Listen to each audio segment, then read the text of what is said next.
വിശുദ്ധിയെ തികച്ചു നാം ഒരുങ്ങി നിൽക്കാം. പ്രിയൻ വരവിനു താമസമേറെയില്ല. വിശുദ്ധിയെ തികച്ചു നാം ഒരുങ്ങി നിൽക്കാം. പ്രിയൻ വരവിനു താമസമേറെയില്ല. തന്റെ വാഗ്ദത്തങ്ങൾ പലതും നിറവേറുന്നു ഒരുങ്ങിയിടാം. തന്റെ വാഗ്ദത്തങ്ങൾ പലതും നിറവേറുന്നു ഒരുങ്ങിയിടാം. വിശുദ്ധിയെ തികച്ചു നാം ഒരുങ്ങി നിൽക്കാം. പ്രിയൻ വരവിനു താമസമേറെയില്ല. വീണ്ടും ഈ ദിവസം നമുക്ക് ഒരുമിച്ച് കർത്താവിനെ സ്തുതിപ്പാൻ കർത്താവ് ഇടയാക്കി വേണ്ടി വലിയ കൃപയ്ക്കായിട്ട് ഞാൻ കർത്താവിന് സ്തോത്രം ചെയ്യുന്നു. ക്രിസ്തീയ ജീവിതം ഓട്ടവും പോരാട്ടവും എന്ന വിഷയത്തെക്കുറിച്ചുള്ള ചില കാര്യങ്ങളാണ് നമ്മൾ പഠിച്ചുകൊണ്ടിരിക്കുന്നത്. അതിനായിട്ട് നമ്മൾ ആധാരമായി എടുത്ത വേദഭാഗങ്ങൾ എന്ന് പറയുന്നത് എബ്രായ ലേഖനം 12-ാം അധ്യായം 1 മുതൽ 13 വരെയുള്ള വാക്യങ്ങളാണ്. അവിടെ അതിൻ്റെ 12-ാമത്തെ വാക്യത്തിൽ പ്രധാനമായും നമ്മൾ കണ്ട കാര്യമുണ്ട്. ആകയാൽ തളർന്ന കൈയും കുഴഞ്ഞ മുഴങ്കാലുകളും നിവർത്തുവിൻ, മുടന്തുള്ളത് ഉളുക്കിപ്പോകാതെ ഭേദമാകേണ്ടത് നിങ്ങളുടെ കാലിന് പാത നിരപ്പാക്കുവിൻ. ശരിക്കും പറഞ്ഞാൽ ഇവിടെ നമ്മൾ പറയുന്നതായ ഭാഗവുമായിട്ട് ബന്ധപ്പെട്ടാണ്. ആകയാൽ എന്ന് പറയുമ്പോൾ എന്തുകൊണ്ട് നിങ്ങൾ നിങ്ങളുടെ കുഴഞ്ഞ മുഴങ്കാലുകളെ നിവർത്തണം, എന്തുകൊണ്ട് നിങ്ങളുടെ തൂങ്ങിക്കിടക്കുന്ന ട്രൂപ്പിംഗ് ഹാൻഡ്സ്, തളർന്ന കൈകൾ എന്നുള്ളതിനേക്കാൾ ഉപരി തളർന്ന കൈയും കുഴഞ്ഞ മുഴങ്കാല്, തളർന്ന എന്ന് പറയുമ്പോഴത്തേക്ക് തൂങ്ങിക്കിടക്കുന്ന കൈകൾ നിങ്ങൾ എന്തുകൊണ്ട് ഉപയോഗിക്കണം? ഈ രണ്ട് കാര്യങ്ങൾക്ക് ഒരു കാരണം അവിടെ പറയുന്നുണ്ട്. മറ്റൊന്നുമല്ല, 12-ാം അധ്യായത്തിന്റെ 1 മുതലുള്ള വാക്യങ്ങൾ വായിക്കുമ്പോൾ മനസ്സിലാക്കും, നമുക്ക് മുന്നിൽ ഒരു ഓട്ടമുണ്ട്.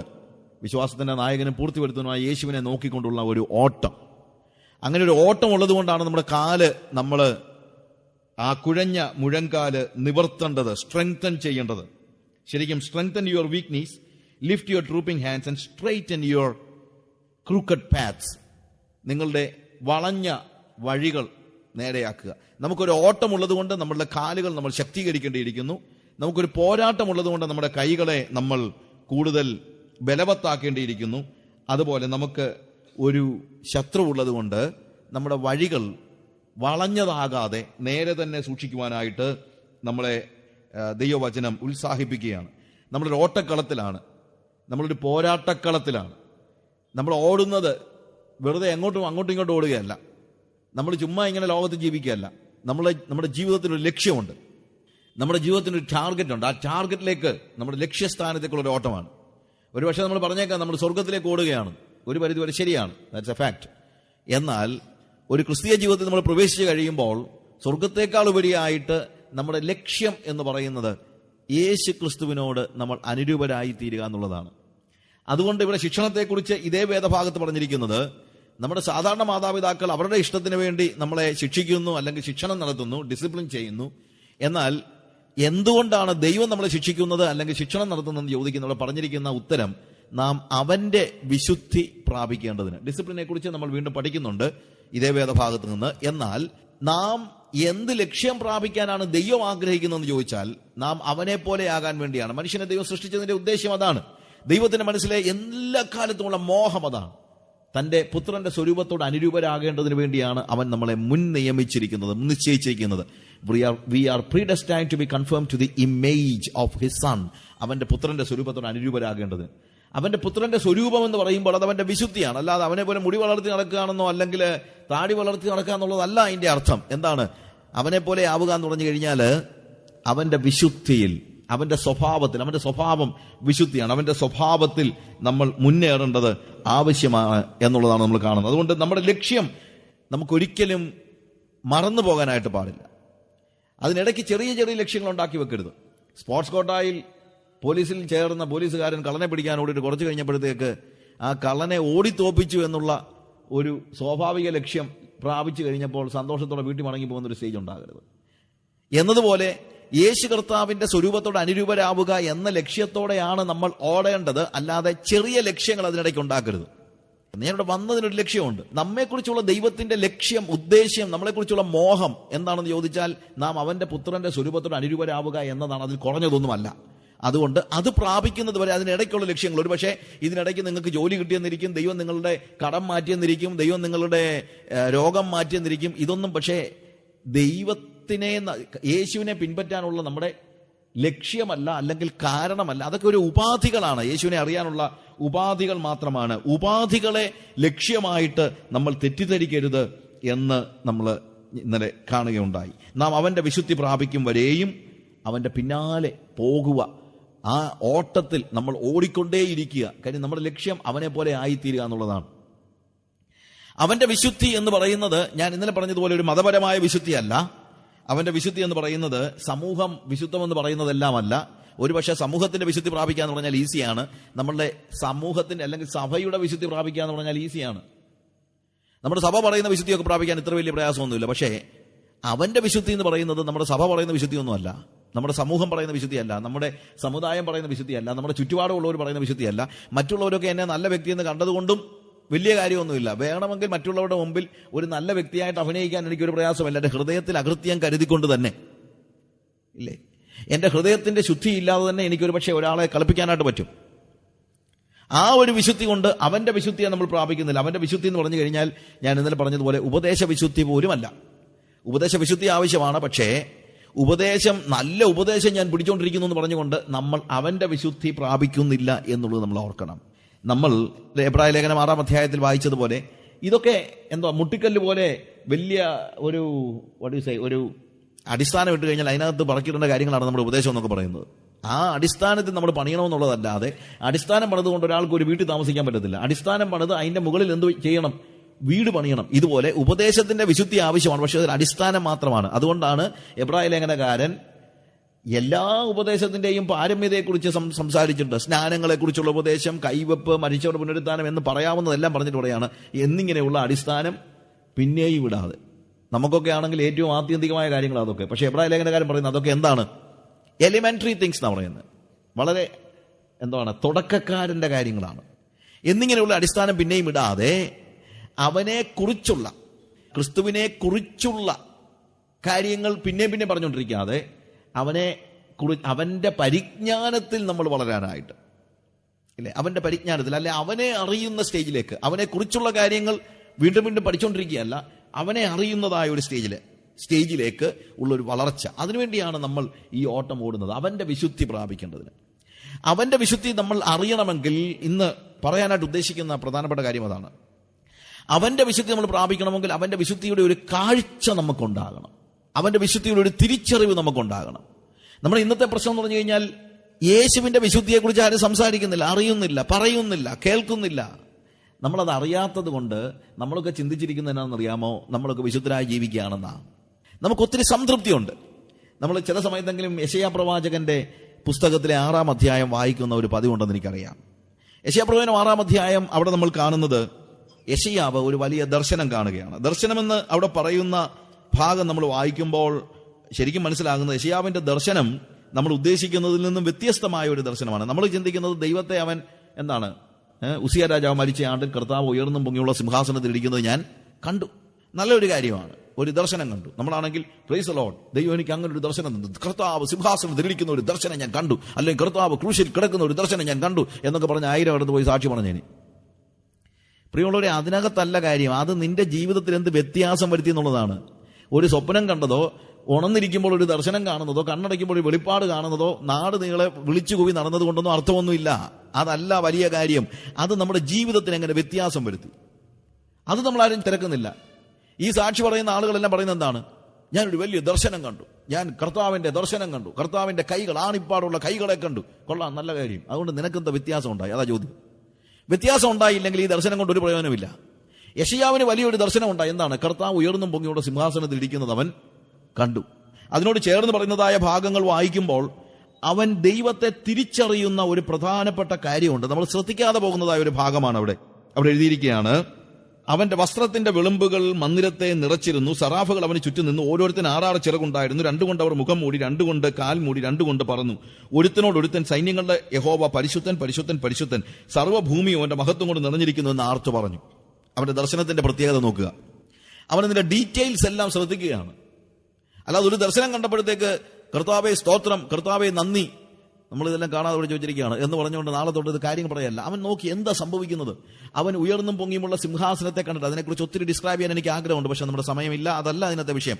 അവ ഉയർന്നും പൊങ്ങിയിരിക്കുന്ന സിംഹാസനത്തിൽ ഇരിക്കുന്ന ദൈവത്തിന്റെ ചുറ്റും സറാഫുകൾ അവന് ചുറ്റും നിന്നിരുന്നു. അവന്റെ വസ്ത്രത്തിന്റെ വിളുമ്പുകൾ മന്ദിരത്തെ നിറച്ചിരുന്നു.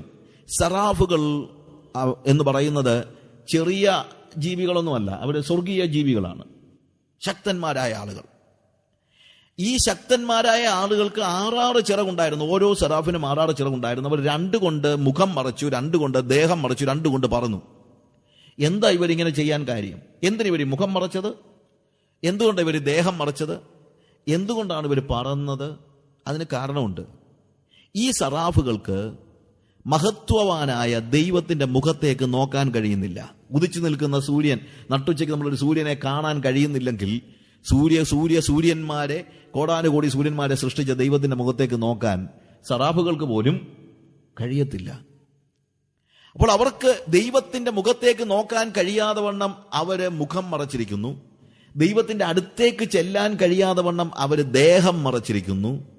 ദൈവത്തിന്റെ സന്നിധിയിൽ നിൽക്കാൻ കഴിയാതെ അവര് പറക്കുകയാണ്. ഞാൻ പറഞ്ഞല്ലോ, ഈ സറാഫുകൾ സ്വർഗീയ ജീവികളാണ്, ചെറിയ പാട്ടുകളൊന്നുമല്ല. അവരുടെ സംസാരത്തിന്റെ, അവരാർക്കുന്ന ശബ്ദത്തിൽ ആലയത്തിന്റെ ഉമ്മരപ്പടികൾ കുലുങ്ങി. എത്ര ഇവിടെ നമ്മൾ നോർമൽ വോയിസിൽ പോയിട്ട് ഓൾമോസ്റ്റ് ഒരു 20,000 വാട്ട്സ് വെച്ച് 20,000 വാട്ട്സിന്റെ മ്യൂസിക് വെച്ച് കഴിഞ്ഞാൽ തന്നെ ഉമ്മരപ്പടികളൊക്കെ കിളങ്ങുന്നതൊക്കെ പ്രയാസമായിരിക്കും. And think about these beings, heavenly beings. They're so strong beings. എന്ന് തന്നെയല്ല, ആലയം പുക കൊണ്ട് നിറഞ്ഞു. അവരുടെ സംസാരം അത്രയ്ക്കും ശക്തന്മാരായ സറാഫുകൾ. ഈ സറാഫുകൾ അന്യോന്യം പറയുകയാണ്, നോക്ക്, സൈന്യങ്ങളുടെ യഹോവ പരിശുദ്ധൻ, പരിശുദ്ധൻ, പരിശുദ്ധൻ. നമ്മൾ ചിലപ്പോഴെങ്കിലും തെറ്റിദ്ധരിക്കുന്നത് പോലെ ഇതൊരു ആരാധനയുടെ സീനല്ല. ആരാധനയുടെ സീൻ എന്ന് പറയുന്നത് നമ്മൾ ദൈവത്തോട് സംസാരിക്കുന്നതാണ്, ഇല്ലേ? ദൈവത്തോട് നമ്മൾ സംസാരിക്കുന്നതാണ്. കർത്താവേ നീ പരിശുദ്ധൻ എന്ന് പറഞ്ഞാൽ അതെന്താണ്? ആരാധനയാണ്. പക്ഷേ ഇവിടെ ഒരു പ്രസ്താവനയാണ് നടത്തുന്നത്. എന്താ പ്രസ്താവന? ഒരുത്തനോട് ഒരുത്തൻ പറയാണ്, നോക്ക് അവൻ എത്ര പരിശുദ്ധൻ. ഈ എബ്രായ ഭാഷയിൽ സൂപ്പർലറ്റീവ്സ് ഉപയോഗിക്കാനായിട്ട് വാസ്തവത്തിൽ വാക്കുകൾ ആവർത്തിക്കുകയാണ്. അല്ലാതെ നമുക്കിപ്പം ഗുഡ്, ബെറ്റർ, ബെസ്റ്റ് എന്നൊക്കെ സാധാരണ പറയുന്നത് നമുക്ക് സൂപ്പർലറ്റീവ്സ് എന്ന് പറയും. ഒരേ വാക്കിന്റെ തന്നെ വ്യത്യസ്തമായ ഉയർന്ന പടികൾ മനസ്സിലാക്കാനായിട്ട് നമ്മൾ വ്യത്യസ്തമായ വാക്കുകൾ ഉപയോഗിക്കുന്നുണ്ട്. പക്ഷേ എബ്രായ ഭാഷയിൽ അങ്ങനെ വ്യത്യസ്തമായ വാക്കുകൾ ഇല്ലാത്തത് കൊണ്ട് അവർ പലപ്പോഴും ഉപയോഗിക്കുന്നത് വാക്കുകൾ ആവർത്തിക്കുകയാണ്. ഗുഡ്, നമ്മൾ ഇംഗ്ലീഷിൽ ഇങ്ങനെ പറയുകയാണെങ്കിൽ ഗുഡ് എന്നുള്ളത് ബെറ്റർ എന്ന് പറയണമെങ്കിൽ അവർക്ക് ബെറ്റർ എന്ന് പറഞ്ഞൊരു വാക്കില്ലാത്തതുകൊണ്ട് ഒരു ഗുഡ് എന്ന് പറയുന്നു. ദ ബെസ്റ്റ് എന്ന് പറയണമെങ്കിൽ അവർ പറയുന്നത് ഗുഡ് എന്ന് പറയുന്നു. ഇതുപോലെയാണ് ഹോളി ഹോളി ഹോളി എന്ന് പറയുന്നത്. Holy holy holy holy is the Lord എന്ന് വെച്ചാൽ ഈ ഓരോ സറാഫുകളും മറ്റൊരാളോട് പറയുകയാണ്. ഒരു സറാഫ് മറ്റൊരുത്തോട് പറയും, നോക്ക് ഇവൻ എത്ര പരിശുദ്ധനാണ്, എത്ര പരിശുദ്ധൻ. എന്താ അവർ പറയാൻ കാര്യം? നമുക്കവന്റെ മുഖത്തേക്കൊന്നും നോക്കാൻ കഴിയുന്നില്ലല്ലോ, നമുക്കവന്റെ അടുത്തേക്കൊന്നും അടുക്കാൻ കഴിയുന്നില്ലല്ലോ, നമുക്കവന്റെ സന്നിധി നിൽക്കാൻ കഴിയുന്നില്ലല്ലോ, ഇവൻ എത്ര പരിശുദ്ധൻ എന്ന് ഒരു സറാഫ് മറ്റൊരു സറാഫിനോട് പറയുകയാണ്. അത്രയ്ക്കും വിശുദ്ധനായ ദൈവത്തിന്റെ മുമ്പിൽ യെശയ്യാവ് നിൽക്കുമ്പോൾ അവൻ പറയുന്ന കാര്യം എന്താണ്? Woe unto me, I am undone. അയ്യോ ഞാൻ നശിച്ചു, എന്റെ കണ്ണ് സൈന്യങ്ങളുടെ ദൈവമായ യഹോവയെ കണ്ടുവല്ലോ. അവൻ പറയുന്നത്, അതിന്റെ അർത്ഥം ശരിക്കും ഇതാണ്: ഈ ശക്തന്മാരായ അവരുടെ ആർപ്പ് വിളിയിൽ ആലയത്തിന്റെ ഉമ്മരപ്പടികളെ കുലുക്കുവാനും ആലയം പുക കൊണ്ട് നിറയ്ക്കുവാനും ശക്തിയുള്ളതായ ഈ സറാഫുകൾക്ക് ദൈവത്തിന്റെ മുഖത്തേക്ക് നോക്കാൻ കഴിയുന്നില്ലെങ്കിൽ, അവന്റെ സാന്നിധ്യത്തിലേക്ക് അടുക്കാൻ കഴിയുന്നില്ലെങ്കിൽ, അവന്റെ സന്നിധിയിൽ നിൽക്കാൻ കഴിയുന്നില്ലെങ്കിൽ, സാധാരണ മനുഷ്യനായ ഒരു ഫീബിൾ ബീയിങ് ആയ ഞാൻ ഉണ്ടോന്ന് അവൻ ചോദിക്കുന്നത്. Woe unto me, I am undone എന്ന് പറഞ്ഞാൽ അവന്റെ പേടി, അവൻ കത്തിക്കരിഞ്ഞു പോയോ എന്ന സംശയം. അവൻ ജീവിച്ചിരിപ്പുണ്ടോന്ന് അവന്റെ സംശയം. അവൻ ചോദിക്കും, വോ അൺടു മീ, ഞാൻ നശിച്ചു എന്ന് വെച്ച് കഴിഞ്ഞാൽ ഞാൻ ഇല്ലാതെയായി പോയിരിക്കുന്നു. ഐ ആം അൺഡൺ, ഞാൻ ഇല്ലാതെയായി പോയിരിക്കുന്നു. അവന്റെ പേടി അതാണ്. എപ്പോഴാണ് അവൻ അങ്ങനെ തോന്നാൻ കാര്യം? എന്തുകൊണ്ടാണ് അവന് തോന്നാൻ കാര്യം? ദൈവത്തിന്റെ വിശുദ്ധി കണ്ടതുകൊണ്ട് മാത്രമാണ്. ദൈവത്തിന്റെ വിശുദ്ധിയെ കാണാതെ, ദൈവത്തിന്റെ വിശുദ്ധിയെ അറിയാതെ ഇരുന്ന ഒരു സാഹചര്യത്തിൽ പ്രവാചകനായ യെശയ്യാവ് മറ്റുള്ള ആളുകളോടെല്ലാം പറഞ്ഞിരുന്ന കാര്യമുണ്ട്. വോ അൺടു യു, നിനക്കയ്യോ കഷ്ടം. ഞാൻ ബെറ്ററാണ്, പക്ഷെ നിനക്കയ്യോ കഷ്ടം. ഇതാ നമ്മളെല്ലാം പറഞ്ഞു പഠിച്ചിരിക്കുന്നത്. ഇതാണ് പെന്തിക്കോസുകാരനും പറഞ്ഞു പഠിച്ചിരിക്കുന്നത്. എന്ത്? ഞങ്ങൾക്ക് കുഴപ്പമൊന്നുമില്ല, നിനക്കയ്യോ കഷ്ടം.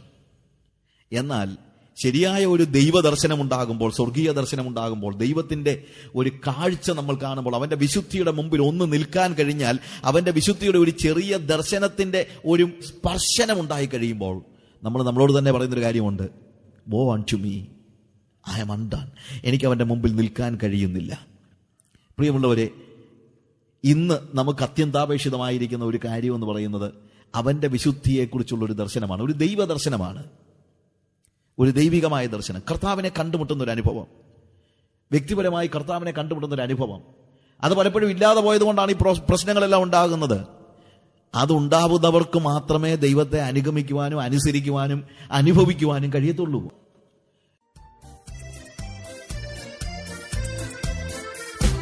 വിശുദ്ധിയെ തികച്ചു നാം ഒരുങ്ങി നിൽക്കാൻ, പ്രിയൻ വരവിന് താമസമേറെയില്ല. വിശുദ്ധിയെ തികച്ചു നാം ഒരുങ്ങി നിൽക്കാൻ, പ്രിയൻ വരവിന് താമസമേറെയില്ല. തന്റെ വാഗ്ദത്തങ്ങൾ പലതും നിറവേറുന്നു, ഒരുങ്ങിയിടാം. തന്റെ വാഗ്ദത്തങ്ങൾ പലതും നിറവേറുന്നു, ഒരുങ്ങിയിടാം. വിശുദ്ധിയെ തികച്ചു നാം ഒരുങ്ങി നിൽക്കാൻ, പ്രിയൻ വരവിനു താമസമേറെയില്ല.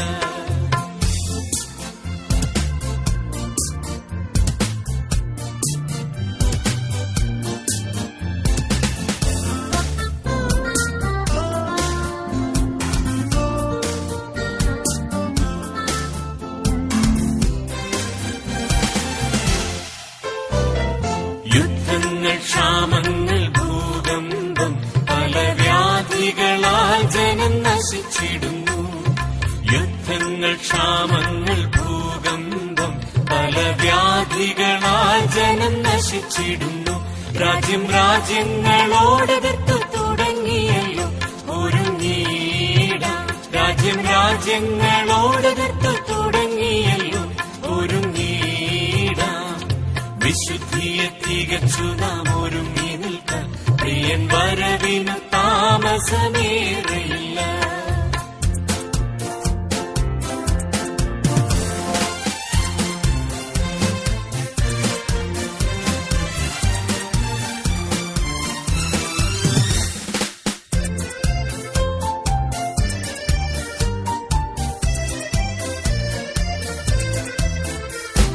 കൊട്ടാരങ്ങൾ തുടങ്ങി കൊട്ടിൽ വരെ ജനം കണ്ണുനീർ താഴ്വരയില്ലയോ.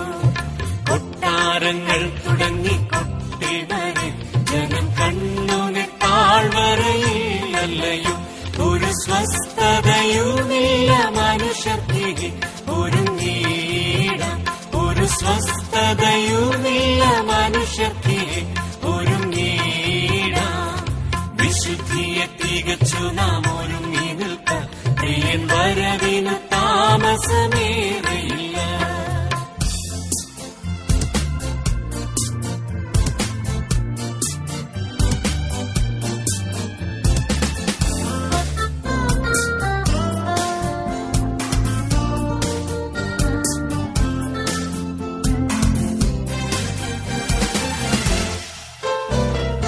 ആകാശത്തിൻ ശക്തി ഇളകുന്നതാൽ ഭൂമിയിൽ എന്തു ഭവിക്കുമെന്നോർത്തുകൊണ്ട്, ആകാശത്തിൻ ശക്തി ഇളകുന്നതാൽ ഭൂമിയിൽ എന്തു ഭവിക്കുമെന്നോർത്തുകൊണ്ട്, ജനം പേടിച്ചു നിർജീവരായിടുന്നേ, ഒരുങ്ങിയിടാം.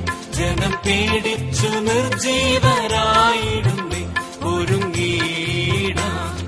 വിശുദ്ധിയെ തികച്ചു നാം ഒരുങ്ങി നിൽക്കാൻ, പ്രിയൻ വരവിനു താമസമേറെയില്ല.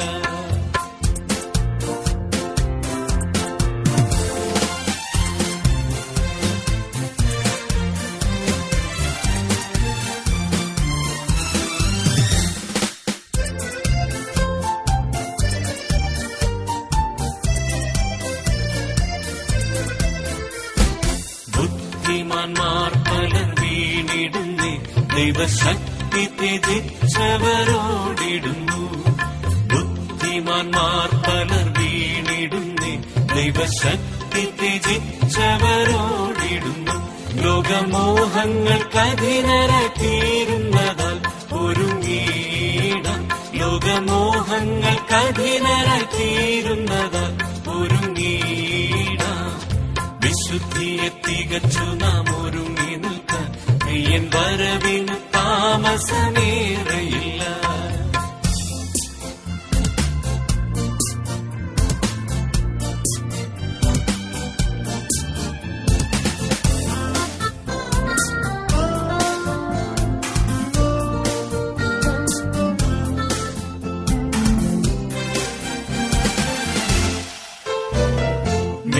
മേഘാരൂഢനായി വന്നിടുമേ 10,000 പേരിലും സുന്ദരൻ താൻ. മേഘാരൂഢനായി വന്നിടുമേ 10,000 പേരിലും സുന്ദരൻ താൻ. തന്റെ കോമളരൂപം കണ്ടാനന്ദിപ്പാൻ ഒരുങ്ങീടാം. തന്റെ കോമളരൂപം കണ്ടാനന്ദിപ്പാൻ ഒരുങ്ങീടാം. വിശുദ്ധിയെ തികച്ചു നാം ഒരുങ്ങി നിൽക്കാം പ്രിയൻ വരവിനു താമസം